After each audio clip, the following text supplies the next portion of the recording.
Do you need to replace the cooling fan on your Dell Precision 3480? Well, I'm going to show you how. Also, you can click the link on the top right of the screen to find this part or tools or additional help on our website, including step-by-step written tutorials with detailed images. And now let's get into it.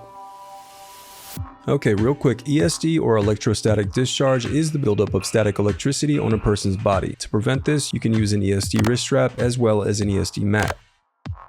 First, unscrew the bottom base cover.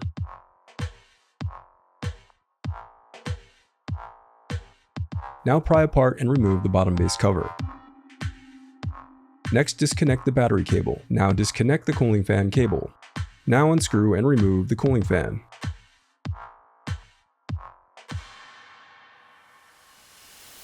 The reassembly of your laptop is as simple as following your steps in reverse.